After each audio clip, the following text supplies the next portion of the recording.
ತಮ್ಮೆಲ್ಲರಿಗೂ ಬಾಗಲಕೋಟೆಯಲ್ಲಿರುವಂತಹ ಕುರ್ಬಸಸ್ ಎನ್ವಿನ್ ಇಂಗ್ಲಿಷ್ ಅಕಾಡೆಮಿಗೆ ಸ್ವಾಗತ.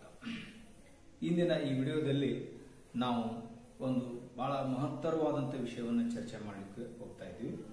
ಚರ್ಚೆ ಏನಂದ್ರೆ ಎರಡು ಟೆನ್ಸ್ಗಳ ನಡುವಿನ ಹೋಲಿಕೆಯನ್ನ ಮತ್ತು ಎರಡು ಟೆನ್ಸ್ಗಳ ಮಧ್ಯೆ ಇರುವಂತಹ ವ್ಯತ್ಯಾಸಗಳನ್ನ ಗುರುತಿಸ್ತಾ ಎರಡೂ ಟೆನ್ಸ್ಗಳನ್ನ ನಾವು ಕರಗತ ಮಾಡ್ಕೊಳ್ಳೋದು, ಅದನ್ನ ಪರಿಪೂರ್ಣವಾಗಿ ಕಲಿಯೋದು.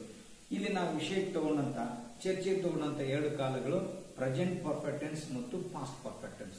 ನೀವು ನೋಡಿದ್ರೆ ಎರಡು ಒಂದೇ ತರ ಅನಿಸ್ತವೆ, ಪರ್ಫೆಕ್ಟ್ ಟೆನ್ಸ್ ಮತ್ತು ಪರ್ಫೆಕ್ಟ್ ಟೆನ್ಸ್. ಆದ್ರೆ ಒಂದಕ್ಕ ನಾವು ಪ್ರೆಸೆಂಟ್ ಪರ್ಫೆಕ್ಟ್ ಅಂತೀವಿ, ಇನ್ನೊಂದಕ್ಕ ಪಾಸ್ಟ್ ಪರ್ಫೆಕ್ಟ್ ಅಂತೀವಿ. ಈ ಪ್ರೆಸೆಂಟ್ ಪರ್ಫೆಕ್ಟ್ ಅಂದ್ರೆ ಏನು, ಪಾಸ್ಟ್ ಪರ್ಫೆಕ್ಟ್ ಅಂದ್ರೆ ಏನು? ಪ್ರೆಸೆಂಟ್ ಪರ್ಫೆಕ್ಟ್ ನಲ್ಲಿ ನಮ್ಮ ಕನ್ನಡದ ವಾಕ್ಯಗಳು ಹೇಗಿರ್ತವೆ, ಪಾಸ್ಟ್ ಪರ್ಫೆಕ್ಟ್ ನಲ್ಲಿ ಕನ್ನಡದ ವಾಕ್ಯಗಳು ಹೇಗಿರ್ತವೆ ಅಂತ ಅವುಗಳ ನಡುವಿನ ವ್ಯತ್ಯಾಸವನ್ನು ಗುರುತಿಸಿದ್ರೆ ನಮಗೆ ನಮ್ಮ ಕನ್ನಡ ವಾಕ್ಯನ ಇಂಗ್ಲಿಷ್ ನಲ್ಲಿ ಮಾಡೋದು ಬಹಳ ಸುಲಭ ಆಗುತ್ತೆ. ನಾನು ಪ್ರತಿ ಸಲ ಹೇಳುವಂತೆ ಒತ್ತು ಕೊಟ್ಟು ಬಾರಿ ಬಾರಿ ಹೇಳ್ತೀನಿ, ಕನ್ನಡ ವಾಕ್ಯಗಳ ಮೂಲಕನೇ ನಾವು ಇಂಗ್ಲಿಷ್ ವಾಕ್ಯನ ಮಾಡ್ಕೊಳ್ಳೋ ಪ್ರಯತ್ನ ಮಾಡಬೇಕು. ನಮ್ಮ ಮಾತೃಭಾಷೆಯಲ್ಲಿ ಅಂದ್ರೆ ನಮ್ಮ ಕನ್ನಡದಲ್ಲಿ ನಾವು ಏನನ್ನ ಹೇಳಲಿಕ್ಕೆ ಇಷ್ಟಪಡ್ತೀವಿ, ನಮ್ಮ ವಾಕ್ಯ ಏನನ್ನ ಹೇಳ್ಬೇಕಾಗಿದೆ ಅದು ಹೇಳಬೇಕು. ಆದ್ರಿಂದ ನಮ್ಮ ಕನ್ನಡ ವಾಕ್ಯದಲ್ಲಿ ವಾಕ್ಯಗಳ ರಚನೆ ಆದ್ಮೇಲೆ ಇಂಥ ವಾಕ್ಯಗಳನ್ನ ಇಂಗ್ಲಿಷ್ ನಲ್ಲಿ ಯಾವ ಪದಗಳ ಯಾವ ಸೂತ್ರದಡಿಯಲ್ಲಿ ಯಾವ ರೀತಿ ವಾಕ್ಯಗಳನ್ನ ಅವ್ರು ಮಾಡ್ತಾರೆ ಅಂತ ಗೊತ್ತಾದ್ರೆ ನಾನು ಹೇಳಲು ಬಯಸುವ, ನನ್ನ ವಾಕ್ಯದಲ್ಲಿ ವ್ಯಕ್ತ ಮಾಡಲು ಬಯಸುವ ಭಾವನೆ, ನನ್ನ ಅನುಭವ, ನನ್ನ ವಿಚಾರಗಳನ್ನ ಆ ಇಂಗ್ಲಿಷ್ ವಾಕ್ಯ ಹೇಳಬೇಕು. ಅವಾಗ್ಲೇನೆ ಆ ವಾಕ್ಯ ಸರಿ, ಇಲ್ಲಾಂದ್ರೆ ಅದು ತಪ್ಪು. ಆದ್ರಿಂದ ಆ ವಾಕ್ಯ ಇಂಗ್ಲಿಷ್ ವಾಕ್ಯ ಬರೋಕ್ಕಿಂತ ಮುಂಚೆ ಕನ್ನಡ ವಾಕ್ಯ, ಈ ಕನ್ನಡದಿಂದ ಇಂಗ್ಲಿಷ್ಗೆ ಹೋಗುವಾಗ ಎರಡು ವಿಷಯ ನಾವು ಗಮನದಲ್ಲಿ ಇಟ್ಕೋಬೇಕು. ನಾನು ಕನ್ನಡದಲ್ಲಿ ಏನ್ ಹೇಳಲಿಕ್ಕೆ ಇಷ್ಟಪಡ್ತಾ ಇದ್ದೀನಿ, ನಾನು ಒಂದು ಕಥೆಯನ್ನು ಬರೆಯುತ್ತೇನೆ ಅನ್ಬೇಕಾಗಿದೆಯೋ, ನಾನು ಈಗಾಗಲೇ ಒಂದು ಕವನ ಬರೆದಿದ್ದೇನೆ ಅನ್ಬೇಕಾಗಿದೆಯೋ, ನಾಳೆ ಇಷ್ಟೊತ್ತಿನಾಗ ಒಂದು ಕವನ ಬರೆಯಕತ್ತಿರ್ತೀನಿ ಅನ್ಬೇಕಾಗಿತ್ತು, 2 ವರ್ಷದಿಂದ ನಾ ಈ ಕವನ ಬರೆದಿದ್ದೆ ಅನ್ಬೇಕಾಗಿತ್ತು. ನೋಡ್ರಿ, ಬರೆ ಅನ್ನೋದು ಒಂದು ಕ್ರಿಯೆ ಇದ್ರೂ ಕೂಡ ಬರೆಯುತ್ತೇನೆ ಬೇರೆ, ಬರೆದಿದ್ದೇನೆ ಬೇರೆ, ಬರೆಯುತ್ತಿದ್ದೇನೆ ಬೇರೆ, ಬರೆಯಬೇಕು ಬೇರೆ, ಬರೆಯಬಹುದು ಬೇರೆ, ಬರೆದಿದ್ದೇನೆ ಬೇರೆ. ಈ ವ್ಯತ್ಯಾಸಗಳು ನಮ್ಮ ಕನ್ನಡದಲ್ಲಿ ಅರ್ಥ ಆಗ್ತವೆ. ಈ ವ್ಯತ್ಯಾಸಗಳು ಅರ್ಥ ಆದಾಗ ಆ ಟೆನ್ಸ್ ನಿರ್ಧಾರ ಆಗುತ್ತೆ. ಆ ಟೆನ್ಸ್ ನಡೆಯಲ್ಲಿ ಇಂಗ್ಲಿಷ್ ಸೂತ್ರ, ಆ ಸೂತ್ರದಡಿಯಲ್ಲಿ ಇಂಗ್ಲಿಷ್ ಅನುವಾದ ಆಗುತ್ತೆ. ಆದ್ರಿಂದ ನಮ್ಮ ಕನ್ನಡ ವಾಕ್ಯವನ್ನು ಇಂಗ್ಲಿಷ್ ನಲ್ಲಿ ಅನುವಾದ ಮಾಡೋಕ್ಕಿಂತ ಮುಂಚೆ ಆ ಕನ್ನಡ ವಾಕ್ಯದಲ್ಲಿ ನಾವು ವರ್ಬ್ ಗೊತ್ತಿರ್ಬೇಕು. ನಾನು ಈಗಾಗಲೇ ಹೇಳಿದ್ದೀನಿ ಸಾಕಷ್ಟು ವಿಡಿಯೋದಲ್ಲಿ, ವರ್ಬ್ ಎರಡು ರೀತಿ ಬರುತ್ತೆ ಕನ್ನಡದಲ್ಲಿ, ಒಂದು ಹೆಲ್ಪಿಂಗ್ ವರ್ಬ್ ಆಗಿ, ಇನ್ನೊಂದು ಮೇನ್ ವರ್ಬ್ ಆಗಿ. ಹೆಲ್ಪಿಂಗ್ ವರ್ಬ್ ಅಂದ್ರೆ ವ್ಯಕ್ತಿ ಏನಿದ್ದಾನೆ, ಹೇಗಿದ್ದಾನೆ, ಎಲ್ಲಿದ್ದಾನೆ ಅಂತ ಸ್ಥಿತಿಯನ್ನು ಹೇಳುತ್ತೆ. ಆದ್ರೆ ಕ್ರಿಯೆ ಮೇನ್ ವರ್ಬ್ ಮೂಲಕ ವ್ಯಕ್ತ ಮಾಡ್ತೀವಿ. ಆದ್ರೆ ಮೇನ್ ವರ್ಬ್ ಬಂದಾಗ ಅಲ್ಲಿ ಕ್ರಿಯೆ ಇರುತ್ತೆ. ಆ ಕ್ರಿಯೆಯ ಸಮಯ ನಮಗೆ ಗೊತ್ತಾಗುತ್ತೆ. ಈಗ ನಾನು ವಿಷಯಕ್ಕೆ ತಗೊಂಡಿರೋದು ಒಂದು, ಈ ಸಮಯ ನಿರ್ಧಾರ ಮಾಡಿದಾಗ ಅದು ಪಾಸ್ಟ್ ಪರ್ಫೆಕ್ಟ್ ಮತ್ತು ಪ್ರೆಸೆಂಟ್ ಪರ್ಫೆಕ್ಟ್ ಅನ್ನು ಹೆಂಗ್ ವ್ಯಕ್ತ ಮಾಡುತ್ತೆ ಅದನ್ನೇ ಹೇಳ್ತಾ ಇದ್ದೀನಿ. ಅದಕ್ಕೆ ಇನ್ನೊಂದು ವಿಷಯವನ್ನು ನಾವು ಗಮನದಲ್ಲಿಟ್ಕೊಳ್ಳಿಕ್ಕೆ ಇಷ್ಟಪಡ್ತೀವಿ. ಏನಂದ್ರೆ ನಮ್ಮ ಕನ್ನಡ ವಾಕ್ಯದಲ್ಲಿ ಮೊದಲು ನಾವು ಕಂಡುಹಿಡ್ಕೊಳ್ಬೇಕಾದಂತದ್ದು ಮೇನ್ ವರ್ಬ್ ಅಂದ್ರೆ ಕ್ರಿಯೆ. ಆ ಕ್ರಿಯೆ ಮಾಡೋರು ಯಾರು, ಅವ್ರಿಗೆ ನಾವು ಸಬ್ಜೆಕ್ಟ್ ಅಂತೀವಿ. ಆ ಸಬ್ಜೆಕ್ಟ್ ಮಿಕ್ಕೆಲ್ಲ ಪದಗಳು ಆಬ್ಜೆಕ್ಟ್. ನಮ್ಮ ಕನ್ನಡ ವಾಕ್ಯಗಳಲ್ಲಿ ಪದಗಳನ್ನ ಹಿಂದು ಮುಂದೆ ಬರಿಬಹುದು. ಆ ಇಂಗ್ಲಿಷ್ ನಲ್ಲಿ ಕನ್ನಡ ವಾಕ್ಯ ತರ ಹಿಂದು ಮುಂದೆ ಮಾಡಕ್ ಬರೋಲ್ಲ.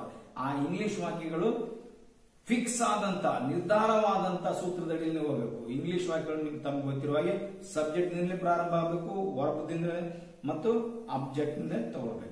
ಆದ್ರೆ ನಮ್ಮ ಕನ್ನಡ ವಾಕ್ಯಗಳು ಯಾವ್ದಾದ್ರು ಮಾಡಬಹುದು. ನಾನು ನಿನ್ನೆ ಬೆಂಗಳೂರಿಗೆ ಹೋಗಿದ್ದೇನು, ಈ ವಾಕ್ಯವನ್ನ ಬೆಂಗಳೂರಿಗೆ ಹೋಗಿದ್ದೆ ನಾನು ನಿನ್ನೆ ಅನ್ಬಹುದು, ಅಥವಾ ನಿನ್ನೆ ಬೆಂಗಳೂರಿಗೆ ಹೋಗಿದ್ದೆ ನಾನು ಅನ್ಬಹುದು. ಪದಗಳನ್ನ ಹಿಂದೆ ಮುಂದೆ ಮಾಡಬಹುದು. ಆದ್ರೆ ಇಂಗ್ಲಿಷ್ ನಲ್ಲಿ ಸಬ್ಜೆಕ್ಟ್, ವರ್ಬ್, ಆಬ್ಜೆಕ್ಟ್ ಈ ಸೂತ್ರದಲ್ಲಿ ಹೋಗ್ಬೇಕು. ಈ ಸೂತ್ರದಲ್ಲಿ ಬರೆಯುವಾಗ ನಾವು ಪರ್ಫೆಕ್ಟ್ ಪ್ರೆಸೆಂಟ್ ಮತ್ತು ಪರ್ಫೆಕ್ಟ್ ಪಾಸ್ಟ್ ಅನ್ನು ಹೆಂಗ್ ಬಳಸಬೇಕು ನೋಡೋಣ. ಇವತ್ತು ಈ ಕಡೆ ಗಮನಿಸಿ ನೋಡ್ರಿ, ಪ್ರೆಸೆಂಟ್ ಪರ್ಫೆಕ್ಟ್ ಟೆನ್ಸ್ ಅನ್ನ ನಮ್ಮ ಕನ್ನಡದ ಎಂಥ ವಾಕ್ಯಗಳನ್ನ ಇಲ್ಲಿ ಬಳಸಬಹುದು ನೋಡೋಣ.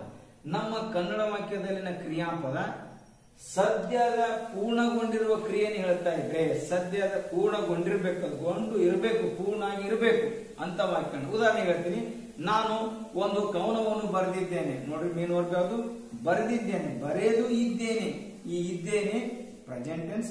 ಇದ್ಕೊಂಡು ಬರೆಯೋ ಕ್ರಿಯೆ ಪೂರ್ಣ ಮಾಡಿದ್ದೇನೆ, ಅದಕ್ಕೆ ಏನಂತೀವಿ ನಾವು ಪ್ರೆಸೆಂಟ್ ಪರ್ಫೆಕ್ಟ್ ಟೆನ್ಸ್. ನಾ ಇದನ್ನ ಸಹಜ ಹೇಳ್ತೀನಿ. ಇವತ್ತು ಅವ ಬೆಂಗಳೂರಿಗೆ ಹೋಗ್ಯಾನ್ ಅಂದ್ರೆ ಹೋಗಿ ಅದಾನ, ಹೋಗಿ ಇದ್ದಾನೆ, ಹೋಗಿದ್ದಾನೆ ಅಂದ್ರೆ ಹೋಗೋ ಕ್ರಿಯೆ ಪೂರ್ಣ ಆಗಿದೆ. ಅವನು ಇದ್ದಾನೆ ಕೂಡ ಪ್ರೆಸೆಂಟ್ ಪರ್ಫೆಕ್ಟ್ ಟೆನ್ಸ್. ನಾನು ಅವನಿಗೆ ಅನೇಕ ಸಲ ಸಹಾಯ ಮಾಡಿದ್ದೇನೆ. ವರ್ಬ್ ಯಾವುದು? ಸಹಾಯ ಮಾಡಿದ್ದೇನೆ. ಮಾಡಿ ಇದ್ದೇನೆ, ಇದ್ದೇನೆ ಪ್ರೆಸೆಂಟ್. ಹೆಂಗಿದ್ದೇನೆ? ಸಹಾಯ ಮಾಡೋ ಕ್ರಿಯೆ ಪೂರ್ಣ ಮಾಡಿ ಇದ್ದೇನೆ, ಸಹಾಯ ಮಾಡಿ ಇದ್ದೇನೆ ಪರ್ಫೆಕ್ಟ್. ಈ ರೀತಿ ಕ್ರಿಯೆ ಪೂರ್ಣ ಆಗಿ ಇರಬೇಕು, ಅದರ ಪರಿಣಾಮ ಇನ್ನೂ ಇರಬೇಕು. ಒಂದು ಉದಾಹರಣೆ ಹೇಳ್ಬೇಕಂದ್ರೆ, ಅವಳು ನನಗೆ ಒಂದು ಪುಸ್ತಕವನ್ನು ಕೊಟ್ಟಿದ್ದಾಳೆ ನೋಡ್ರಿ, ಕೊಟ್ಟ ಪರಿಣಾಮ ಇನ್ನೂ ಇದೆ, ಕೊಟ್ಟು ಇದ್ದಾಳೆ ಪ್ರೆಸೆಂಟ್, ಕೊಡೋ ಕ್ರಿಯೆ ಪೂರ್ಣ ಆಗಿದೆ ಪರ್ಫೆಕ್ಟ್. ಈ ರೀತಿ ಪ್ರೆಸೆಂಟ್ ಪರ್ಫೆಕ್ಟ್ ಟೆನ್ಸ್ ನಾವು ನಿರ್ಧಾರ ಮಾಡ್ಕೊಳ್ಳೋದು. ಅದಕ್ಕೆ ಇಂಗ್ಲಿಷ್ ಟೆನ್ಸ್ ಗಳನ್ನ ಸರಳವಾಗಿ ಸುಲಭವಾಗಿ ನಾವು ಅರ್ಥ ಮಾಡ್ಕೊಳ್ಬೇಕಾದ್ರೆ ನಮಗೆ ಕನ್ನಡ ಪದಗಳು ಅರ್ಥ ಆಗಬೇಕು. ಈ ಕನ್ನಡ ವಾಕ್ಯದಲ್ಲಿ ಮುಖ್ಯವಾದಂತ ಶಬ್ದ ಕ್ರಿಯಾಪದ. ಈ ಕ್ರಿಯಾಪದ ಅರ್ಥ ಆದ್ರೆ ಆ ಕ್ರಿಯೆ ಸಮಯ ನಿರ್ಧಾರ ಆಗುತ್ತೆ. ಆ ಕ್ರಿಯೆ ಪೂರ್ಣಗೊಂಡು ಐತಿ. ನಿನ್ ನಾಯಿ ನನಗೆ 2 ಸಲ ಕಚ್ಚೈತಿ, ಕಚ್ಚಿ ಐತಿ, ಇನ್ನು ಸತ್ತಿಲ್ಲ, ಐತಿ ಪ್ರೆಸೆಂಟ್. ಕಚ್ಚುವ ಕ್ರಿಯೆ ಪೂರ್ಣ ಮಾಡೈತಿ, ಕಚ್ಚಿ ಇದೆ, ಕಚ್ಚುವಿಕೆ ಪೂರ್ಣ ಆಗಿದೆ ಪ್ರೆಸೆಂಟ್ ಪರ್ಫೆಕ್ಟ್. ಇದನ್ನ ನಾವು ನೆನ್ಪಿಟ್ಕೊಳ್ಬಹುದು. ಇನ್ನು ಇಂಗ್ಲಿಷ್ ನಮ್ಮ ಕನ್ನಡದಲ್ಲಿ ಗೊತ್ತಾಯ್ತು, ಓ ಇದು ಪ್ರೆಸೆಂಟ್ ಪರ್ಫೆಕ್ಟ್ ಅಂತ ನಮ್ಮ ಮೇನ್ ವರ್ಗ ಗೊತ್ತಾಯ್ತು. ಇನ್ನು ಇಂಗ್ಲಿಷ್ ನಲ್ಲಿ ನಾವು ವಾಕ್ಯಗಳನ್ನ ಹೇಗೆ ರಚಿಸಬೇಕಂದ್ರೆ, ಮೊದಲಿಗೆ ಸಬ್ಜೆಕ್ಟ್ ತಗೊಳ್ಬೇಕು. ನಮ್ಮ ಕನ್ನಡ ವಾಕ್ಯ ಹೆಂಗಾದ್ರೂ ಪ್ರಾರಂಭ ಆಗಿದ್ರು ಇಂಗ್ಲಿಷ್ ವಾಕ್ಯ ಸಬ್ಜೆಕ್ಟ್ ಇಂದ ಪ್ರಾರಂಭ ಆಗಬೇಕು. ನಂತರ ಸಂಬಂಧಪಟ್ಟಂತ ಹೆಲ್ಪಿಂಗ್ ವರ್ಬ್, ನಂತರ ಮೇನ್ ವರ್ಬ್, PP ಫಾರ್ಮ್, ಮೂರನೇ ರೂಪ ಗೋ, ವೆಂಟ್, ಗಾನ್ ಬಳಸಬೇಕು. ಸ್ಪೀಕ್, ಸ್ಪೋಕ್, ಸ್ಪೋಕನ್ ಬಳಸಬೇಕು. ಸ್ಟೀಲ್, ಸ್ಟೋಲನ್ ಬಳಸಬೇಕು. ನಂತರ ಆಬ್ಜೆಕ್ಟ್. ಇಲ್ಲಿ ನಾವು ಸಬ್ಜೆಕ್ಟ್ ನಾವು 2 ಹೆಲ್ಪಿಂಗ್ ವರ್ಬ್ ಬಳಸ್ತೀವಿ, ಒಂದು ಹ್ಯಾವ್, ಇನ್ನೊಂದು ಹ್ಯಾಸ್. ಸಬ್ಜೆಕ್ಟ್ ಪ್ಲೂರಲ್ ಇದ್ರೆ ಹ್ಯಾವ್, ಸಿಂಗುಲರ್ ಇದ್ರೆ has. I have, we have, you have, they have. ಅದೇ singular he has, she has, it has. He ಪರವಾಗಿ ಗಂಡು ವ್ಯಕ್ತಿ, Ravi has, Ramu has, Ashok has. She ಪರವಾಗಿ ಒಬ್ಬ ಹೆಣ್ಮಗಳು, ರಾಧಾ ಹ್ಯಾಸ್, ಸುಮಾ ಹ್ಯಾಸ್. ಅಥವಾ ಹೆಣ್ಮಗಳು ನನ್ನ ತಾಯಿ, ಸಿಂಗುಲರ್ ಮೈ ಮದರ್ ಹ್ಯಾಸ್. ನಿನ್ನ ಸಹೋದರಿ, ಯುವರ್ ಸಿಸ್ಟರ್ ಹ್ಯಾಸ್, ಸಿಂಗುಲರ್. ಈ ರೀತಿ ಥರ್ಡ್ ಪರ್ಸನ್ ಸಿಂಗುಲರ್ ಬಂದ ಹ್ಯಾಸ್, ಸಬ್ಜೆಕ್ಟ್ ಪ್ಲೂರಲ್ ಇದ್ರೆ ಹ್ಯಾವ್. ಒಂದು ಉದಾಹರಣೆ ಆಮೇಲೆ ತಗೊಳ್ಳೋಣ. ಈಗ ನಾವು ಹೋಲಿಕೆ ಮಾಡ್ತಾ ಇರ್ತೀವಿ, ಆ ಹೋಲಿಕೆಯನ್ನ ಪಾಸ್ಟ್ ಪರ್ಫೆಕ್ಟ್ ನಲ್ಲಿ ಹೆಂಗ್ ಬರುತ್ತೆ ನೋಡೋಣ. ಒಂದು ಉದಾಹರಣೆ ಮೂಲಕ ನೋಡೋಣ. ಇಂದು ನಾನು ಒಂದು ಕಥೆಯನ್ನು ಬರೆದಿದ್ದೇನೆ. ಇಲ್ಲಿ ನೀವು ಗಮನಿಸಿ ನೋಡಿ, ಬರೆದಿದ್ದೇನೆ. ನಿಮ್ಮ ಕನ್ನಡ ವಾಕ್ಯಗಳ ಪ್ರತಿಯೊಂದು ಶಬ್ದ ಶುದ್ಧವಾಗಿರಬೇಕು. ಇದು ನಾನು ನಿಮಗೆ ಕಳಕಳಿಯಿಂದ ಕೇಳ್ಕೊಳ್ಳುವಂತ ವಿಚಾರ.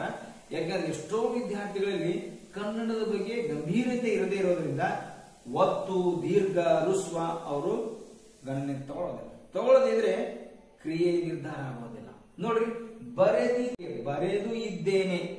ಬರೆದಿದ್ದೇನೆ ಪ್ರೆಸೆಂಟ್ ಪರ್ಫೆಕ್ಟ್. ಬರೇ ಒಂದು ವರ್ಬದಿಂದನೇ ನಾವು ಟೆನ್ಸ್ ನಿರ್ಧಾರ ಮಾಡಬಹುದು. ಹೆಂಗಿದೆ ನೋಡ್ರಿ, ಇಂದು ನಾನು ಒಂದು ಕಥೆಯನ್ನು ಬರೆದಿದ್ದೇನೆ, ಬರೆದು ಇದ್ದೇನೆ, ಈಗ ಅದಿಲ್ಲ ಪ್ರೆಸೆಂಟ್ ಪೂರ್ಣ ಆಗಿದೆ ಕ್ರಿಯೆ, ಬರೆದಿದ್ದೇನೆ. ಅವಾಗ ಏನಾಗುತ್ತೆ ವಾಕ್ಯ? ಸಬ್ಜೆಕ್ಟ್ ನಾನು, ಬರೆದಿದ್ದೇನೆ, ಬರೆಯೋ ಕ್ರಿಯೆ ಮಾಡಿದವ ನಾನು, ಸಬ್ಜೆಕ್ಟ್, ಉಳಿದೆಲ್ಲ ಪದಗಳು object. Subject I, helping verb have, main verb ಬರೆ, ರೂಪ ರೈಟ್, ಮೂರನೇ ರೂಪ written, write, wrote, written, I have written. ಉಳಿದೆಲ್ಲ ಪದಗಳು ಆಬ್ಜೆಕ್ಟ್. ಒಂದು ಕಥೆಯನ್ನು, ಅ ಸ್ಟೋರಿ, ಇಂದು, today. I have written a story today. ನಾನು ಇಂದು ಒಂದು ಕಥೆಯನ್ನು ಬರೆದಿದ್ದೇನೆ. ಈ ಕನ್ನಡದಲ್ಲಿ ಒಂದೇ ವರ್ಬ್ ಅನ್ಸುತ್ತೆ, ಬರೆದಿದ್ದೇನೆ. ಅದಾದ್ಮೇಲೆ ಕನ್ನಡದಲ್ಲಿ ಇಂಗ್ಲಿಷ್ ಮಾಡುವ 2 ಪದಗಳನ್ನು ತಗೊಳ್ಬೇಕು. ಹ್ಯಾವ್ ರಿಟರ್ನ್, ಬರೆದಿದ್ದೇನೆ. ಹ್ಯಾವ್ ಗಿವನ್, ಕೊಟ್ಟಿದ್ದೇನೆ. ಹ್ಯಾವ್ ಟೇಕನ್, ತೆಗೆದುಕೊಂಡಿದ್ದೇನೆ. ಹ್ಯಾವ್ ವಿಸಿಟೆಡ್, ಭೇಟಿ ಕೊಟ್ಟಿದ್ದೇನೆ. ಈಗ 10 ವಾಕ್ಯಗಳು ಮಾಡ್ಕೋಬಹುದು. ಇದು ಪ್ರೆಸೆಂಟ್ ಪರ್ಫೆಕ್ಟ್. ಯಾಕೆ ಇದ್ದೇನೆ. ಅದೇ ವಾಕ್ಯ ನಮ್ಮ ಕನ್ನಡದಲ್ಲಿ ಏನಾಗಬಹುದು ನೋಡ್ರಿ. ನಿನ್ನೆ ನಾನು ಒಂದು ಕಥೆಯನ್ನು ಬರೆದಿದ್ದೆನು. ನೋಡ್ರಿ, ಬರೆದು ಇದ್ದೇನೆ ಪ್ರೆಸೆಂಟ್. ಬರೆದು ಇದ್ದೇನು ಪಾಸ್ಟ್ ಟೆನ್ಸ್. ಯಾವಾಗ ಇದ್ದೇನು? ನಿನ್ನೆ ಅಂದ್ರೆ ಪಾಸ್ಟ್. ಆ ಸಮಯದಲ್ಲಿ ಬರೆಯೋ ಕ್ರಿಯೆ ಪೂರ್ಣ ಆಗಿತ್ತು, ಅದಕ್ಕೆ ನಾವು ಪಾಸ್ಟ್ ಪರ್ಫೆಕ್ಟ್ ಟೆನ್ಸ್. ಬರೀ ನೀವು ವರ್ಬನ ನೋಡ್ಬಿಟ್ಟು ಬರೆದು ಇದ್ದೇನೆ ಪ್ರೆಸೆಂಟ್ ವರ್ಬ್, ಬರೆದು ಇದ್ದೇನು ಪಾಸ್ಟ್ ಪರ್ಫೆಕ್ಟ್. ಅಲ್ಲಿ ವಾಕ್ಯ ರಚನೆ subject, helping verb, main verb, P form, object, same formula. ಇದು ಆ ವ್ಯತ್ಯಾಸ ಏನು? ಇದ್ದೇನು ಹೆಲ್ಪಿಂಗ್ ವರ್ಬ್. ಇಲ್ಲಿ ಯಾವ ಬರ್ತವೆ? Have, has. ಇಲ್ಲೇನ್ ಬರುತ್ತೆ? ಒಂದೇ ಒಂದು ಹ್ಯಾವ್. ನೋಡ ಆ ವಾಕ್ಯ ಏನಾಗುತ್ತೆ? I have written a story yesterday. ನಾನು ನಿನ್ನೆ ಒಂದು ಕಥೆಯನ್ನು ಬರೆದಿದ್ದೆನು, ಹ್ಯಾಡ್ ರಿಟನ್. ಬರೆದಿದ್ದೇನೆ, ಹ್ಯಾವ್ ರಿಟನ್. ಹ್ಯಾಡ್ ರಿಟನ್, ಬರೆದಿದ್ದೇನು. ಈ ವ್ಯತ್ಯಾಸ ಗಮನಿಸ್ತಿರ್ಬೇಕು. ಇನ್ನಿದ್ರ ಒಳಾರ್ಥಗಳು ಗೊತ್ತಿರ್ಬೇಕು. ನಾನು ನಿನ್ನೆ ಒಂದು ಕಥೆಯನ್ನು ಬರೆದಿದ್ದೇನು ಅಂದ್ರೆ ಒಳಾರ್ಥ ಏನು? ಇವತ್ತು ಬರೆದಿಲ್ಲ, ಈಗಿಲ್ಲ, ಅದು ನಿನ್ನೆ ಪೂರ್ಣಗೊಂಡಿತ್ತು. ಇಲ್ಲಂಗಿದೆ ಬರೆದು ಇದ್ದೇನೆ, ಬರೆದು ಅದಿನ್ನ. ಇದೇ ವ್ಯತ್ಯಾಸ. ಬರೆದು ಇದ್ದೇನೆ ಅದಿನ್ನ. ಅವನು ಬೆಂಗಳೂರಿಗೆ ಹೋಗಿದ್ದಾನೆ, ಎಲ್ಲದ ನಾವು ಬೆಂಗಳೂರಿಗೆ ಅದಾನೆ, ಇದ್ದಾನೆ ಪ್ರೆಸೆಂಟ್ ಫಾರ್ಮ್. ಬೆಂಗಳೂರಿಗೆ ಹೋಗಿದ್ದನು ಆದ್ರೆ ಅವನು ಅಲ್ಲೇ ಅದಾನೋ ಅನ್ನೋ ಖಾತ್ರಿ ಇಲ್ಲ. ಹೋಗಿದ್ದನ್ರಿ, ಹೋಗಿದ್ದ. ಹೋಗಿದ್ದಾನೆ ಅಂದ್ರೆ ನಾವು ಅಲ್ಲೇ ಅದಾನ, ಪ್ರೆಸೆಂಟ್.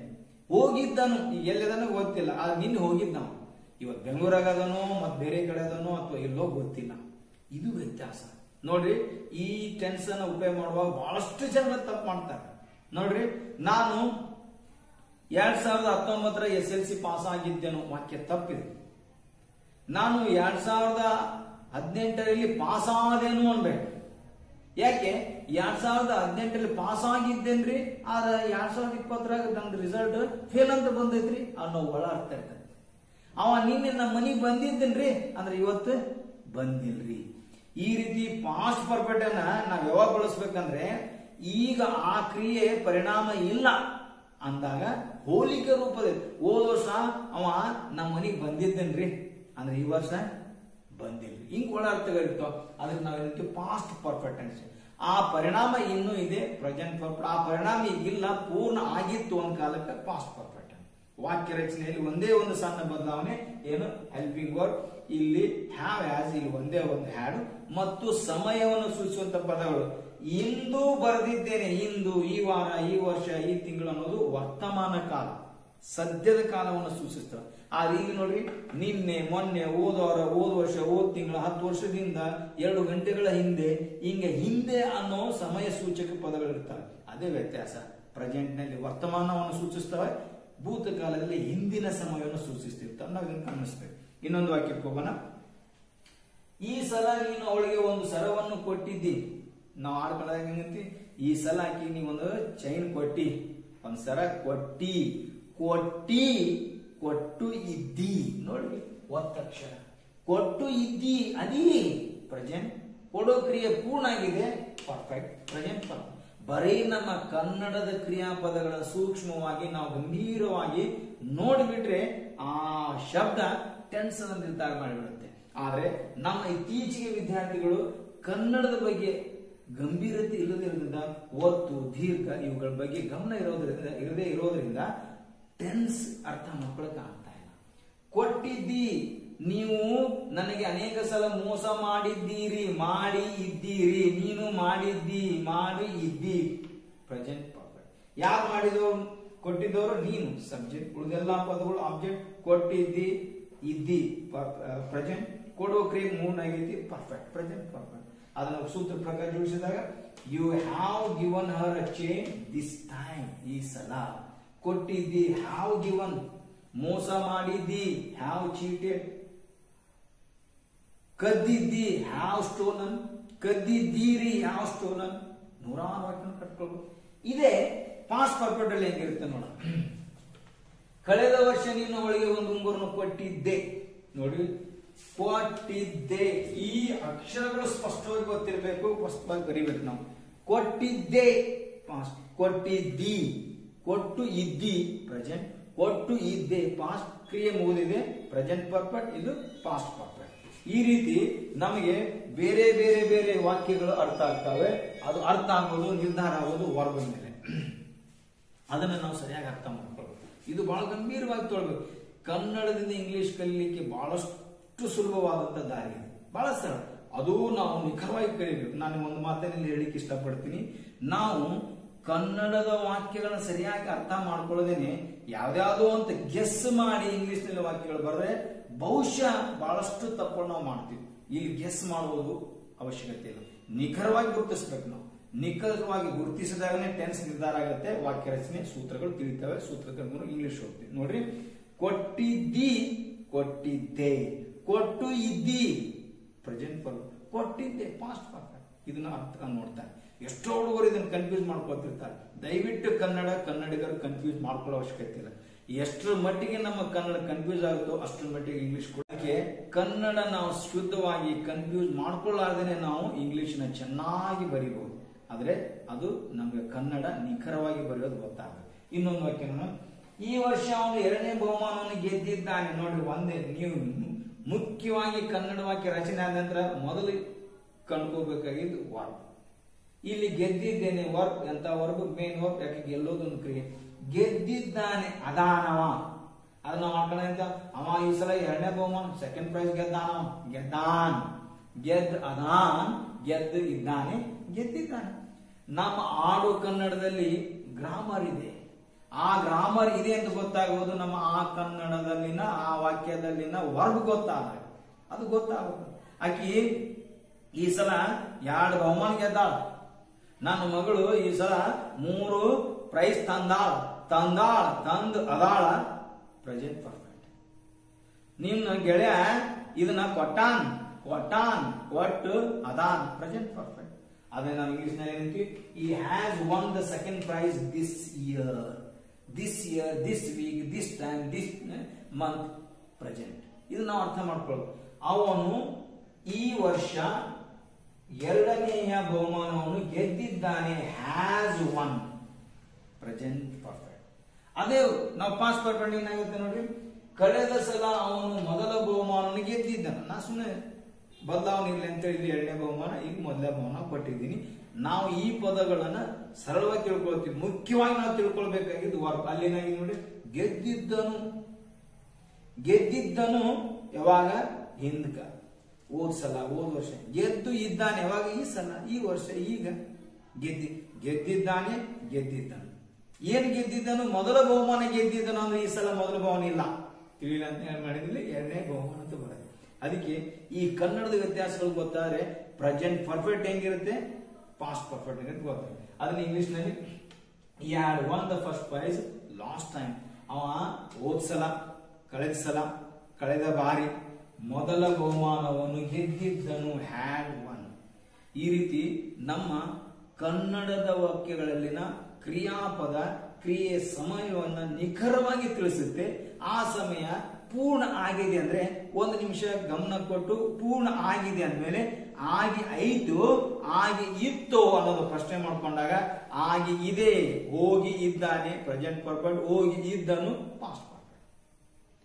ನಿನ್ ನಾಯಿ ನನಗೆ 2 ಸಲ ಕಚ್ಚಿ ಐತಿ, ಪ್ರೆಸೆಂಟ್ ಪರ್ಫೆಕ್ಟ್. ನಿನ್ ನಾಯಿ 2 ಸಲ ಕಚ್ಚಿತ್ ನನಗೆ.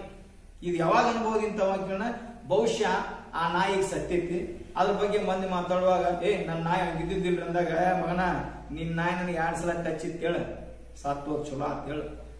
ಈಗ ಸಹಜವಾಗಿ ಈಗ ಇಲ್ಲದ್ದು ಅವಾಗ ಪೂರ್ಣ ಆಗಿತ್ತು ಅನ್ನೋ ಕಂಪೇರೇಟಿವ್ ಮೀನಿಂಗ್ ನಲ್ಲಿ, ಹೋಲಿಕೆ ತುಲನಾತ್ಮಕ ರೀತಿಯಲ್ಲಿ ಇದ್ದಾಗ ನಾವು ಈ ರೀತಿ ಪಾಸ್ಟ್ ಪರ್ಫೆಕ್ಟ್ ಅನ್ನು ಬಳಸುತ್ತೀವಿ. ನಂತರ ಕೇಳಿದ್ರೆ ನಿಮಗೆ ಗೊತ್ತಿರುವ ಹಾಗೆ ಈ ಟೆನ್ಸ್ ನಲ್ಲಿ ನೆಗೆಟಿವ್ ಇಂಟ್ರಾಗೇಟಿವ್ ಮತ್ತು ನೆಗೆಟಿವ್ ಇಂಟ್ರಾಗೇಟಿವ್ ಮಾಡಬಹುದು. ಒಂದು ಉದಾಹರಣೆ ಕೊಟ್ಟು ನೋಡೋಣ. ನೋಡಿ, I have written this poem today.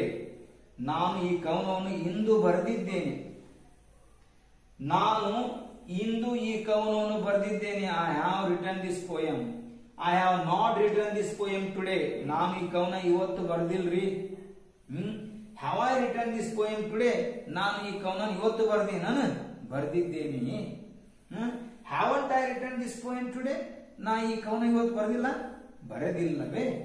ನೋಡಿ ಏನಾಗುತ್ತೆ, ನಾನು ಈ ಕವನವನ್ನು ಇಂದು ಬರೆದಿದ್ದೇನೆ, ನಾನು ಈ ಕವನವನ್ನು ಇಂದು ಬರೆದಿಲ್ಲ, ನಾನು ಈ ಕವನವನ್ನು ಇಂದು ಬರೆದಿದ್ದೇನೆಯೇ, ನಾನು ಇಂದು ಈ ಕವನವನ್ನು ಬರೆದಿಲ್ಲವೇ. ಇಂಗ್ಲಿಷ್ ನಲ್ಲಿ I have written this poem today. I have not written this poem today. Have I written this poem today? Haven't I written this poem today? ಅದನ್ನೇ ಪಾಸ್ಟ್ ಪರ್ಫೆಕ್ಟ್ ಏನಾಗುತ್ತೆ, I had written this poem 2 years ago. ನಾನು ಈ ಕವನವನ್ನು 2 ವರ್ಷಗಳ ಹಿಂದೆ ಬರೆದಿದ್ದೇನು. I had not written this poem 2 years ago. ನಾನು ಈ ಕವನವನ್ನು 2 ವರ್ಷಗಳ ಹಿಂದೆ ಬರೆದಿದ್ದಿಲ್ಲ. Had I written this poem 2 years ago? ನಾನು ಈ ಕವನವನ್ನು 2 ವರ್ಷಗಳ ಹಿಂದೆ ಬರೆದಿದ್ದೇನೆ. Hadn't I written this poem 2 years ago? ನಾನು ಈ ಕವನವನ್ನು 2 ವರ್ಷಗಳ ಹಿಂದೆ ಬರೆದಿದ್ದಿಲ್ಲವೇ?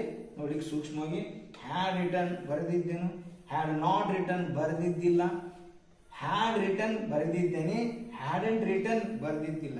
ಇಲ್ಲಿ ನೋಡಿ, ಹ್ಯಾವ್ ರಿಟರ್ನ್ ಬರೆದಿದ್ದೇನೆ. ಸ್ವಲ್ಪ ನನ್ನ ಕೈಗಳನ್ನ ಗಮನಿಸಿ. ಹ್ಯಾವ್ ರಿಟರ್ನ್ ಬರೆದಿದ್ದೇನೆ, ಹ್ಯಾಡ್ ರಿಟರ್ನ್ ಬರೆದಿದ್ದೇನು, ಹ್ಯಾವ್ ನಾಟ್ ರಿಟರ್ನ್ ಬರೆದಿಲ್ಲ. ಹ್ಯಾಡ್ ನಾಟ್ ರಿಟರ್ನ್ ಬರೆದಿದ್ದಿಲ್ಲ. ಹ್ಯಾವ್ ಐ ರಿಟರ್ನ್ ಬರೆದಿದ್ದೇನೆ. ಹ್ಯಾಡ್ ರಿಟರ್ನ್ ಬರೆದಿದ್ದೇನೆ. ಹ್ಯಾವಂಟ್ ರಿಟರ್ನ್ ಬರೆದಿಲ್ಲವೇ. ಹ್ಯಾಡಂಟ್ ರಿಟರ್ನ್ ಬರೆದಿದ್ದಿಲ್ಲವೇ. ಇದು ಗ್ರಾಂಥಿಕ ಕನ್ನಡ.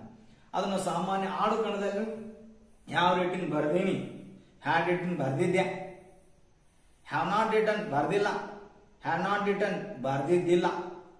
ಹ್ಯಾವ್ ರಿಟರ್ನ್ ಬರ್ದಿ ನಾನು, ಹ್ಯಾಡ್ ರಿಟರ್ನ್ ಬರ್ದಿದ್ದೇನೆ. ಹ್ಯಾವಂಟ್ ರಿಟರ್ನ್ ಬರ್ದಿಲ್ಲನು, ಹ್ಯಾಡ್ ರಿಟರ್ನ್ ಬರ್ದಿದ್ದಿಲ್ಲನು. ಇವು ಸಹಜವಾಗಿ ಕನ್ನಡದಲ್ಲಿ ವ್ಯಾಕರಣ ಇದೆ. ಆ ಕನ್ನಡದಲ್ಲಿ ವ್ಯಾಕರಣ ಬಂದ್ರೆ ನಮ್ಗೆ ಇಂಗ್ಲಿಷ್ ವ್ಯಾಕರಣ ಪಕ್ಕ. ಅದು ಒಂದು ಗಮನಿಸಬೇಕಾದಂತ ಗಂಭೀರವಾಗಿ ಚಿಂತನೆ ಮಾಡಬೇಕಂತ ವಿಷಯ ಏನಿದೆ ಅಂದ್ರೆ, ನಮ್ಮ ಆಡು ಕನ್ನಡವನ್ನೇ ಆಧಾರವಾಗಿಟ್ಕೊಂಡು ನಮಗೆ ಶುದ್ಧವಾದ ಇಂಗ್ಲಿಷ್ ಗ್ರಾಮರ್ ಕಲಿಯೋದು ಕಷ್ಟ ಅನ್ಸುತ್ತೆ. ಆದ್ರೆ ನಮ್ಮ ಆಡು ಕನ್ನಡದಲ್ಲಿನ ಕ್ರಿಯಾಪದಗಳು ಗೊತ್ತಾದ್ರೆ, ಕಾಲ ನಿರ್ಧಾರ ಆದ್ರೆ, ಆ ಕಾಲಕ್ಕೆ ಅನುಗುಣವಾಗಿ ಸೂತ್ರಗಳು, ಆ ಸೂತ್ರಕ್ಕೆ ಅನುಗುಣವಾಗಿ ಪರಿಶುದ್ಧವಾದ ತಪ್ಪುಗಳಿಲ್ಲದ ಇಂಗ್ಲಿಷ್ ಅನ್ನು ಕಲಿಬಹುದು. ಅದಕ್ಕೆ ನಾನು ಬಾರಿ ಹೇಳ್ತಾ ಇದ್ದೀನಿ, ನಮ್ಮ ಆಡು ಕನ್ನಡದಲ್ಲಿನ ಶಬ್ದಗಳು ವಿಶೇಷವಾಗಿ ಕ್ರಿಯಾಪದಗಳು ಅರ್ಥ ಆದ್ರೆ ನಾವು ಆಡು ಕನ್ನಡದ ಮೂಲಕನೇ ಇಂಗ್ಲಿಷ್ ಅನ್ನ ಶುದ್ಧವಾದ ಇಂಗ್ಲಿಷ್ ನ ಕಲಿಬಹುದು. ಅದು ಒಂದು ವ್ಯತ್ಯಾಸ. ಆಡು ಕನ್ನಡದಲ್ಲಿ ಮಾತಾಡಿದಂತ ವಾಕ್ಯಗಳಲ್ಲಿ ವರ್ಬ್ ಯಾವುದು, ಸಬ್ಜೆಕ್ಟ್ ಯಾವುದು, ಆಬ್ಜೆಕ್ಟ್ ಕಂಡುಹಿಡಬೇಕು. ಆದ ನಂತರ ಇಂಗ್ಲಿಷ್ ಹೋಗ್ಬೇಕು. ಇಲ್ಲಾಂದ್ರೆ ನಮ್ಮ ಬರವಣಿಗೆಯ ಕನ್ನಡ ವಾಕ್ಯಗಳನ್ನೇ ಶುದ್ಧ ರೂಪದಲ್ಲಿ ಬರೀಬೇಕು. ಹೆಂಗಂದ್ರೆ, ನಾ ಇವತ್ತು ಅವಂಗ ಒಂದು ಪೆನ್ ಕೊಟ್ಟೀನಿ ಅಂದ್ರೆ ವರ್ಬ್, ಕೊಟ್ಟೀನಿ ಅಂದ್ರೆ ಕ್ರಿಯೆ ಮುಗಿದೈತಿ ಅಂತಾರ ಗೊತ್ತಾಗಬೇಕು. ಅಥವಾ ಈ ವಾಕ್ಯಗಳ ವ್ಯಾಕರಣ ಬಂದು, ನಾನು ಅವನಿಗೆ ಇಂದು ಒಂದು ಪೆನ್ನನ್ನು ಕೊಟ್ಟಿದ್ದೇನೆ ಅಂದಾಗ ಕೊಟ್ಟಿದ್ದೇನೆ ಗೊತ್ತಾಗುತ್ತೆ. ಕೊಟ್ಟೀನಿ, ಕೊಟ್ಟಾಳ, ಕೊಟ್ಟಾನ, ಕೊಟ್ಟಿ, ಈ ಪದಗಳು ನಮ್ಮ ಕನ್ನಡದಲ್ಲಿ ಮಾತಾಡುವಾಗ ಸಹಜವಾಗಿ ಬಂದಿರ್ತಾವ. ಅದನ್ನ ನಾವು ಗಂಭೀರವಾಗಿ ಚಿಂತನೆ ಮಾಡಿದಾಗ ಕೊಟ್ಟಾನ, ಕೊಟ್ಟದಾನ, ಈ ರೀತಿ ನಮ್ಮ ಆಡು ಕನ್ನಡದ ಕ್ರಿಯಾಪದಗಳು ಗೊತ್ತಾದ್ರೆ ನಮಗೆ ಸಹಜವಾಗಿ ಸರಳವಾಗಿ ಬೇಗನೆ ಇಂಗ್ಲಿಷ್ ನಲ್ಲಿ ತಪ್ಪುಗಳಿಲ್ಲದೆ ವಾಕ್ಯಗಳನ್ನು ರಚಿಸಬಹುದು. ಇನ್ನೊಂದು ಉದಾಹರಣೆ ಕೊಟ್ಟು ಮುಗಿಸ್ತೀನಿ. ಇದು ಫಸ್ಟ್ ಪರ್ಸನ್. ಸೆಕೆಂಡ್ ಪರ್ಸನ್ ಕೊಂಡ್ಕೊಡೋಣ. ನೀನು ಈ ವಾರ 2 ಕುರ್ಚಿಗಳನ್ನು ಮುರಿದಿದ್ದಿ. ನೀನು ಈ ವಾರ 2 ಕುರ್ಚಿಗಳನ್ನು ಮುರಿದಿಲ್ಲ. ನೀನು ಈ ವಾರ 2 ಕುರ್ಚಿಗಳನ್ನು ಮುರಿದಿದ್ದೀಯಾ. ನೀನು ಈ ವಾರ 2 ಕುರ್ಚಿಗಳನ್ನು ಮುರಿದಿಲ್ಲವೇ. ಇಂಗ್ಲಿಷ್ ನಲ್ಲಿ ನೀನು ಕಳೆದ ವಾರ 2 ಕುರ್ಚಿಗಳನ್ನು ಮುರಿದಿದ್ದೆ. ಕಳೆದ ವಾರ ನೀನು 2 ಕುರ್ಚಿಗಳನ್ನು ಮುರಿದಿದ್ದಿಲ್ಲ. ಕಳೆದ ವಾರ ನೀನು 2 ಕುರ್ಚಿಗಳನ್ನು ಮುರಿದಿದ್ದೇಯಾ. ಕಳೆದ ವಾರ ನೀನು 2 ಕುರ್ಚಿಗಳನ್ನು ಮುರಿದಿದ್ದಿಲ್ಲವೇ. ಇಂಗ್ಲಿಷ್ ನಲ್ಲಿ you had broken 2 chairs last week. You had not broken 2 chairs last week. Had you broken 2 chairs last week. Hadn't you broken 2 chairs last week. ಇದು ಸೆಕೆಂಡ್ ಪರ್ಸನ್. ಥರ್ಡ್ ಪರ್ಸನ್ ನೋಡ್ರಿ. ಅವನು ಇಂದು ಬೆಂಗಳೂರಿಗೆ ಹೋಗಿದ್ದಾನೆ. ಅವನು ಇಂದು ಬೆಂಗಳೂರಿಗೆ ಹೋಗಿಲ್ಲ. ಅವನು ಇಂದು ಬೆಂಗಳೂರಿಗೆ ಹೋಗಿದ್ದಾನೆಯೇ. ಅವನು ಇಂದು ಬೆಂಗಳೂರಿಗೆ ಹೋಗಿಲ್ಲವೇ. English, he has gone to Bangalore today. He has not gone to Bangalore today. Has he gone to Bangalore today? Hasn't he gone to Bangalore today? ಅದನ್ನೇ ಪಾಸ್ಟ್ ಫಾರ್ಮ್. ಅವನು ನಿನ್ನೆ ಬೆಂಗಳೂರಿಗೆ ಹೋಗಿದ್ದನು. ಅವನು ನಿನ್ನೆ ಬೆಂಗಳೂರಿಗೆ ಹೋಗಿದ್ದಿಲ್ಲ. ಅವನು ನಿನ್ನೆ ಬೆಂಗಳೂರಿಗೆ ಹೋಗಿದ್ದಾನೆ. ಅವನು ನಿನ್ನೆ ಬೆಂಗಳೂರಿಗೆ ಹೋಗಿದ್ದಿಲ್ಲ. He had gone to Bangalore yesterday. He had not gone to Bangalore yesterday. Had he gone to Bangalore yesterday? Hadn't he gone to Bangalore yesterday? ಹಿಂಗೆ ಕನ್ನಡ ಕ್ರಿಯಾಪದಗಳ ಮೂಲಕ ಕಾಲ ನಿರ್ಧಾರ ಮಾಡಿಕೊಂಡು ಸೂತ್ರಕ್ಕೆ ಅನುಗುಣವಾಗಿ ಇಂಗ್ಲಿಷ್ ವ್ಯಾಕರಣ ಮಾಡಬಹುದು. ಬರೀ ವರ್ಬ್ ಇದ್ರೆ ಸಾಕು. ನೋಡಿ, ಒಂದು ವರ್ಬ್ ಅನ್ನು ತಗೊಂಡು ನೋಡ್ಬಿಡ್ತೀನಿ. ಈ ಕಡೆ ಬರೆದಿದ್ದೇನೆ, ಹ್ಯಾವ್ ರಿಟರ್ನ್. ಬರೆದಿದ್ದೇನು, ಹ್ಯಾಡ್ ರಿಟರ್ನ್. ಬರೆದಿಲ್ಲ, ಹ್ಯಾವ್ ನಾಟ್ ರಿಟರ್ನ್. ಬರೆದಿದ್ದಿಲ್ಲ, ಹ್ಯಾಡ್ ನಾಟ್ ರಿಟರ್ನ್. ಬರೆದಿದ್ದೇನೆ, ಹ್ಯಾವ್ ರಿಟರ್ನ್. ಬರೆದಿದ್ದೇನೆ, ಹ್ಯಾಡ್ ರಿಟರ್ನ್. ಬರೆದಿಲ್ಲವೇ, ಹ್ಯಾವಂಟ್ ರಿಟರ್ನ್. ಬರೆದಿದ್ದಿಲ್ಲವೇ, ಹ್ಯಾಡಂಟ್ ರಿಟರ್ನ್. ಬಹಳ ಸುಲಭವಾಗಿ ಕಲಿಬಹುದು. ಆದ್ದರಿಂದ ಗೆಳೆಯರೇ, ಈ ವಿಡಿಯೋ ಒಂದು ಹೋಲಿಕೆಯನ್ನು ನಿಮ್ಮ ಮುಂದೆ ಪ್ರಸ್ತುತಪಡಿಸಿತು. ಆ ಹೋಲಿಕೆ ಪ್ರೆಸೆಂಟ್ ಪರ್ಫೆಕ್ಟ್ ಮತ್ತು ಪಾಸ್ಟ್ ಪರ್ಫೆಕ್ಟ್. ಈ ಪ್ರೆಸೆಂಟ್ ಪರ್ಫೆಕ್ಟ್ ನ ವಾಕ್ಯ ರಚನೆಗಳು ಕನ್ನಡದಲ್ಲಿ ಹೇಗಿರ್ತವೆ, ಇಂಗ್ಲಿಷ್ ನಲ್ಲಿ ಏನಾಗ್ತವೆ, ಸಮಯ ಸೂಚಕ ಪದಗಳು ಹೆಂಗ್ ಬದಲಾಗ್ತವೆ ಅನ್ನೋದು ತಮ್ಮ ಗಮನಕ್ಕೆ ಬಂದ್ರೆ ನೀವು ಕನ್ನಡದ ಮೂಲಕ ನಿಸ್ಸಂದೇಹವಾಗಿ ಇಂಗ್ಲಿಷ್ ವಾಕ್ಯಗಳನ್ನ ತಪ್ಪಿಲ್ಲದೇನೆ ರಚನೆ ಮಾಡೋಕೆ ಸಾಧ್ಯ ಅಂತ ಹೇಳ್ತಾ, ಈ ವಿಡಿಯೋ ತಮಗೆ ಸಾಕಷ್ಟು ಮಾಹಿತಿಯನ್ನು ಕೊಟ್ಟಿದೆ ಅನ್ನೋ ನನ್ನ ನಂಬಿಕೆ. ಜೊತೆಗೆ ಇನ್ನೂ ಈ 2 ಟೆನ್ಸ್ಗಳ ಬಗ್ಗೆ ಬಹಳ ವಿವರವಾಗಿ ನಿಮ್ಗೆ ಮಾಹಿತಿ ಬೇಕಾದ್ರೆ ಈ ಪ್ರೆಸೆಂಟ್ ಪರ್ಫೆಕ್ಟ್ ಟೆನ್ಸ್ ಮೇಲೆ ಒಂದು ವಿಡಿಯೋ ಮಾಡಲಾಗಿದೆ, ದಯವಿಟ್ಟು ಅದನ್ನು ನೋಡಿ. ಹಂಗೆ ಪಾಸ್ಟ್ ಪರ್ಫೆಕ್ಟ್ ಟೆನ್ಸ್ ಮೇಲೆ ಒಂದು ಭಿನ್ನವಾದಂತ ವಿಡಿಯೋ ಇದೆ, ದಯವಿಟ್ಟು ಅದನ್ನು ನೋಡಿದ್ರೆ ಇವೆರಡೂ ಟೆನ್ಸ್ಗಳ ಬಗ್ಗೆ ಇನ್ನೂ ಹೆಚ್ಚಿನ ಮಾಹಿತಿಯನ್ನು ತಗೊಳ್ಬಹುದು. ನಂತರ ಈ ವಿಡಿಯೋ ಜೊತೆಗೆ ಅವುಗಳನ್ನು ಹೋಲಿಕೆ ಮಾಡೋದ್ರಿಂದ ಈ ಎರಡು ಟೆನ್ಸ್ಗಳನ್ನ ನೀವು ಸರಿಯಾಗಿ ಅರ್ಥ ಮಾಡ್ಕೊಳ್ಳಿ. ನೀವು ಆ ವಾಕ್ಯಗಳನ್ನ ಬರೆಯೋಕೆ ಪ್ರಯತ್ನ ಮಾಡಿ. ಈಗ ನಾನು ಹೇಳುವಾಗ ನಾನು ಕೊಟ್ಟಂತ ಉದಾಹರಣೆಗಳು ತಮಗೆ ತಿಳಿತು ಅಂತ ಅನಿಸುತ್ತೆ, ಸುಲಭವಾಗಿ ಅರ್ಥ ಆಯಿತು ಅಂತ ಅನಿಸುತ್ತೆ, ಅದಷ್ಟು ಸರಳವಾಗಿ ಅರ್ಥ ಆಗಿರೋದಿಲ್ಲ. ಅದಕ್ಕೆ ನೀವು ಅದನ್ನ ಖಾತ್ರಿ ಮಾಡ್ಕೊಳ್ಬೇಕಾದ್ರೆ, ಮನವರಿಕೆ ಮಾಡ್ಕೊಳ್ಬೇಕಾದ್ರೆ ಸ್ವತಃ ಈಗ ನಾನು ಚರ್ಚೆ ಮಾಡುವಾಗ ಕೊಟ್ಟಂತ ಭಿನ್ನ ಭಿನ್ನವಾದಂತಹ ಕನ್ನಡ ವಾಕ್ಯಗಳನ್ನ ಅದನ್ನ ಮಾರ್ಕ್ ಮಾಡಿಕೊಂಡು ಫಾರ್ಮುಲಾ ಪ್ರಕಾರ ಇಂಗ್ಲಿಷ್ ನಲ್ಲಿ ಬರೆದಾಗ ನಾನು ಹೇಳಿದಂತ ಕನ್ನಡ ನಾನು ಹೇಳಿದಂತ ಇಂಗ್ಲಿಷ್ ನಲ್ಲಿ ಆಗುತ್ತಾ ಇದೆಯೋ ಅಥವಾ ತಪ್ಪಿದ್ರೆ ಯಾಕೆ ತಪ್ಪಿತು, ಇದನ್ನೆಲ್ಲ ಬಾರಿ ಬಾರಿ ಬರೆದು ನೋಡಿ ಈ ವಿಡಿಯೋನ ಪದೇ ಪದೇ ನೋಡೋ ಮೂಲಕ ಇವೆರಡು ಟೆನ್ಸ್ ಅನ್ನ ಈ ವಿಡಿಯೋ ಮೂಲಕನೇ ನೀವು ಕನ್ನಡ ಮತ್ತು ಇಂಗ್ಲಿಷ್ ನಲ್ಲಿ ಹೇಗೆ ಬರೀಬೇಕು ಅನ್ನೋದನ್ನ ಮನವರಿಕೆ ಮಾಡ್ಕೊಳ್ಬಹುದು. ಎರಡೂ ಕಾಲಗಳನ್ನ ನೀವು ಕಲಿಬಹುದು. ಇಷ್ಟು ಹೇಳ್ತಾ ಈ ವಿಡಿಯೋ ನಿಮ್ಗೆ ಇಷ್ಟ ಆಗಿದ್ರೆ ದಯವಿಟ್ಟು ಲೈಕ್ ಮಾಡಿ, ಶೇರ್ ಮಾಡಿ ಮತ್ತು ನಮ್ಮ ಚಾನಲ್ಗೆ ಇದನ್ನ ಸಬ್ಸ್ಕ್ರೈಬ್ ಮಾಡ್ಕೊಳ್ಳಿ. ಮತ್ತು ಬೇರೆ ಬೇರೆ ವಿಡಿಯೋಗಳು ನಿಮ್ಗೆ ಸಾಕಷ್ಟು ಮಾಹಿತಿ ಒದಗಿಸೋದ್ರಿಂದ ಆ ವಿಡಿಯೋಗಳನ್ನು ನೋಡಿ. ಏನಾದರೂ ಪ್ರಶ್ನೆಗಳು ಕೇಳೋದಿದ್ರೆ ದಯವಿಟ್ಟು ಕಮೆಂಟ್ ನಲ್ಲಿ ಕೇಳಿ, ನಾವು ನಿಮ್ಮ ಪ್ರಶ್ನೆಗೆ ನಾವು ಉತ್ತರ ಕೊಡಲಿಕ್ಕೆ ಪ್ರಯತ್ನ ಮಾಡ್ತೀವಿ. ಮತ್ತು ನಿಮ್ಮ ಆಫ್ಲೈನ್ ಕ್ಲಾಸ್ ಈಗಾಗಲೇ ಡಿಸೆಂಬರ್ ಹೊಸ ಬ್ಯಾಚ್ ಪ್ರಾರಂಭ ಆಗ್ತಾ ಇದೆ ಬಾಗಲಕೋಟೆಯಲ್ಲಿ. ಯಾರಿಗೆ ಇಷ್ಟ ಇದೆಯೋ, ಆಸಕ್ತಿ ಇದೆಯೋ ನಮ್ಮ ಆಫ್ಲೈನ್ ಕ್ಲಾಸ್ ಕೂಡ ಉಪಯೋಗ ಮಾಡ್ಕೊಳ್ಬಹುದು ಅಂತ ಹೇಳ್ತಾ ಈ ವಿಡಿಯೋ ನೋಡಲಿಕ್ಕೆ ತಮ್ಮ ಅಮೂಲ್ಯವಾದ ಸಮಯ ಕೊಟ್ಟಿದ್ದಕ್ಕಾಗಿ ನಿಮ್ಗೆ ವಂದನೆಗಳನ್ನು ಸಲ್ಲಿಸ್ತಾ ಈ ವಿಡಿಯೋ ಮುಗಿಸ್ತಾ ಇದ್ದೀನಿ. ನಮಸ್ಕಾರ.